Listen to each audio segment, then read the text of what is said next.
welcome to this episode of Around West Warwick High. My name is Brian Lynch, and I am currently a junior attending West Warwick High School. And during this podcast, I will interview most of the staff members of the school and learn about their jobs and a little about their life outside of school. So today, my guest is Mr. Eric White, and he's a special educator who teaches all of the grades. So how are you today? I am great. How are you? I'm good. The school day wasn't that stressful. That's fantastic. So what led you to your job as a teacher at the school? Well, I had a career in journalism and public relations for 11 years, and then finally, suddenly found myself without a job. And being unemployed with a family to support is not a good thing. And so I thought to myself, I was 32, what is it that I wanted to do with the rest of my life? I mean, I had always liked and had an interest in teaching. My father actually was a teacher before he went into insurance and then regretted it. So I decided to go into teaching. What is one thing that you would have told yourself when you were younger that you know now? So many things. Where to begin? Basically, to listen more. Because, Mr. White as a young person was not always the most open-minded person. So to listen to people. A lot of people don't listen to what other people are saying. And people don't talk to each other as much either. Everything's through social media now, and so they're not practicing reading comprehension either. So they're not listening either way. So I think to listen to people, and that'll get rid of a lot of struggles in your life, because I think a lot of misunderstandings happen because people are not listening to each other. Are there any resources that have helped you along your journey to where you are now? Any resources? I think my biggest resource, the people who've supported me. My fiance, as we're getting married this June, has been a huge support, and she is the idea person. I call her the idea person because the whole idea about using podcasts in my history classes, that was an idea of hers that she found on the web and forwarded to me. And it just seems that she comes up with ideas to make things better that I didn't think of. So it's fantastic. So the people around me are a resource, her being the number one resource. And the people I work with here at West Warwick High School are very supportive, and they are a great resource. So the people and support network are the biggest resource. So at the school, you're the head of the broadcast club and the school newspaper. So what's your favorite thing about doing that? Oh, there's a lot of responsibility. Heavy weighs the crown on the head, or Shakespeare said something like that, No, I'm just kidding. It's so exciting because there's so much stuff that we're doing. I mean, you're my right-hand person. You're my right-hand guy. Brian Lynch, executive producer, and you have gotten to see this whole broadcast thing take off. I originally was not involved with the morning show. I don't know if you knew that. You didn't know that? No. So way back in 1926 when it started, Mrs.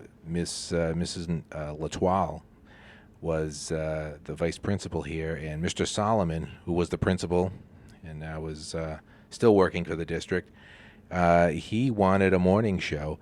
So she got it started, asked for some help, and I responded and said, I think I can help you, because they were having some trouble getting it on the air. And I came in, had a soundboard, hooked up a few things, and made it go. And then, she asked if I wouldn't mind, taking it over, because, you have to, you kids do the show, but there needs to be somebody overseeing it, So I said, I don't mind. My classes that meet first thing come up here to the media center, and then just take a nice walk down to the classroom, and then watch the morning show. And then I teach too. So it's been great. We've done a lot of things first. We've gone live with football, we've gone live with volleyball, we are going to go live with basketball, and we have the capability now on our YouTube channel to broadcast many things live, like the spelling bee last night. So it is fantastic, but it's also nerve-wracking because so much can go wrong so quickly, as you know. So you said you had a fiance. So do you guys have any kids?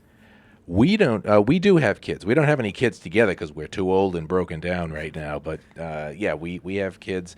I have my daughter Eva, who's going to be 21 in a couple of months, and she goes to college. Uh, and I have two stepkids. One's 28, and she lives out in Colorado with her husband and son. Uh, and they'll be coming out for the wedding. And my stepson lives right in Cranston, and he's in his early 30s. I'm getting so old, I'm forgetting how old they are right now. And he has a 5-year-old daughter as well. So, that's one side. And then my fiance has two kids, and they're both young adults. So we're kind of like empty nesters, except they're all not out of the nest yet. So. So, what's your hometown when you were growing up? I was a Cranston person. I went to Cranston back in the Cranston West back in the '80s when big hair was a thing and there was no ozone layer over Cranston because we used so much hairspray, and back when I had hair on top of my head, so that was something else. So I am a Cranston West Falcon at heart, but now I bleed orange and black because I'm a wizard and I've been here for almost 15 years now. So yeah, Cranston is my hometown. My mother still lives there. I still have friends there. I had an apartment there until a couple of years ago. Until about a year ago. So So, what's something in your life that you have failed at? this interview, no. Oh God, something I have failed at. Well, I would say my first marriage, but let's not even go there. Um, it's funny. I think my one of my biggest failures led me to where I am right here, right now.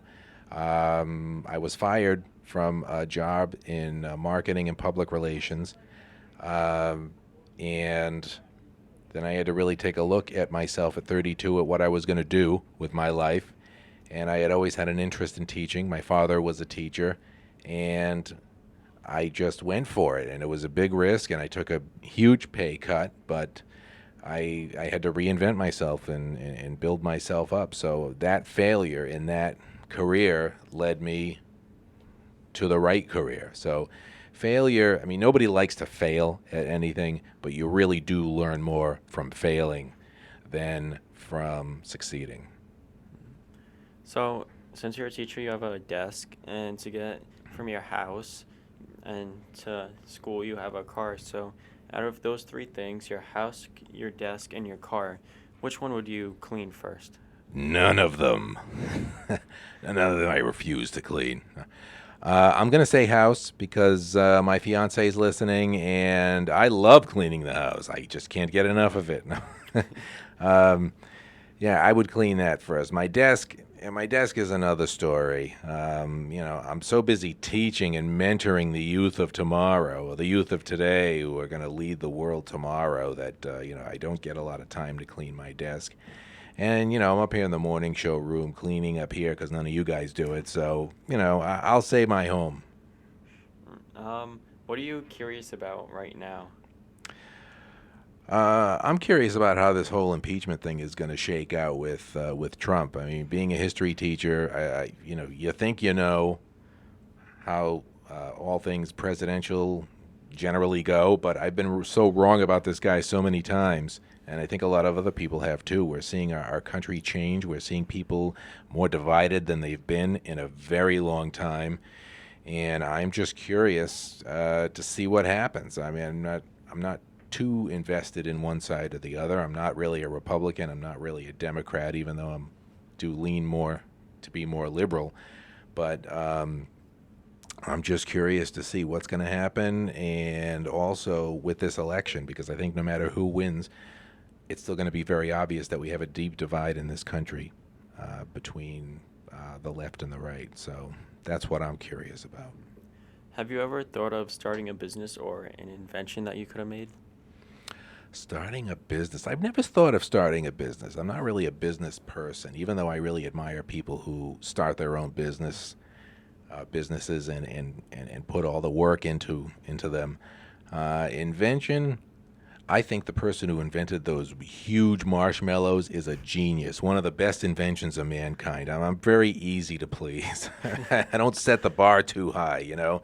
The person who invented big marshmallows and the s'more, that's another great invention of humankind. But I can't say I'm really the inventive type. Um,